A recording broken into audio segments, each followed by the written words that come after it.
All right, Coach, I'm a reader of body language. You got to win, but as you walked off that field, I did not see a very happy coach. So, circa 24 hours later, you got a chance to see the film. What did you think about your quarterback?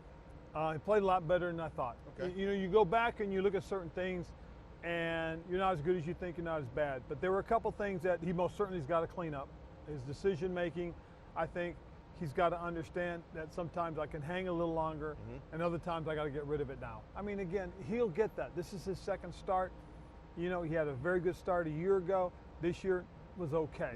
Yeah. You end up with a win. You should be happy. You should be excited. I really do. I think we're in a good position right now as a football team. We've grown, we've learned, we've gotten better. We have the makings of a good football team, and I want to see it happen. I really do. Sure. But you better tell your boy to get down. I mean, he took 2 shots. Are you sending stuff to the league at all about those headshots? Oh yeah. I mean, those were brutal headshots. They were, and it's one of those things where, again, we have to understand we're protecting the quarterback, and we have to be smart, and we're also protecting other players. When guys get shots to the helmet, we've got to look at that to make sure these things get squared away. 6 sacks. How many for the quarterback? How many for the line? I think there are a few that you would most certainly said he could have gotten rid of the ball. Okay.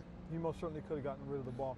And then we had one because of foot traffic where the running back checking through the line of scrimmage catches the back heel of our guard, and he falls to the ground and gets thrown off balance. Before I get to the defense, I got to give props to my guy Tress Way, because special teams is a big thing. There was a low snap, and Tress, with the beautiful hands, got it back there ready for Sly to kick it through. It's an important play in the game. Yes, it is. It's a very big play in the game because it was an extra point that that obviously helped make the difference in the game. And then secondly, let's don't forget his punting. Right. He had three inside the 20-yard line that were really terrific kicks that gave us a chance to keep them pinned back there. Are you still happy with your long snapper? I am. I mean, because again, he's working on it. He's getting it corrected. Every now and then you might get one, but as long as we can handle him, we're okay. But it's something that we're aware of, something that we've talked to him about, something he's going to continue to get straight. But yes, we are aware. Second half, you get weathered, rain comes in, and everybody's looking for somebody to make a play, have a spark. That key series defensively for your defense, Cardinals go -1, -4, and then -10, and the strip stack from Montez Sweat, who just kind of boned up and said, we're not doing this today. Well, if you watch the way they played as a unit the whole game, you'll see that a couple times they had sudden change and we forced field goals instead of touchdowns. I believe they were 0 for 3, I think it was, in the red zone, which is huge. When you keep anybody from scoring anytime you get in the red zone and force field goals, that's huge. Antonio Gibson fumbles early. Is that a coaching decision? We didn't see him for a while. He did make a key catch later, but we didn't see him for a while. Is that one of your deals like this? No, it's one of those things that it's all part of the rotation. Eric Bieniemy has this rotation. He works through his call sheets with those groups. And the thing about Antonio is, he learns from it. Last year he made a mistake. He corrected it, handled it. We expected him to do the same thing because he is a big part of what we're doing offensively. He's one of the playmakers, but we've got to protect the ball. You're the head coach of this team. Were you able to at all take in the fact that it was 60,000 plus? And I'm on the sidelines pregame, and I see Champ Bailey, of all people, who has been on record and said, I'm not coming back until Dan Snyder's gone.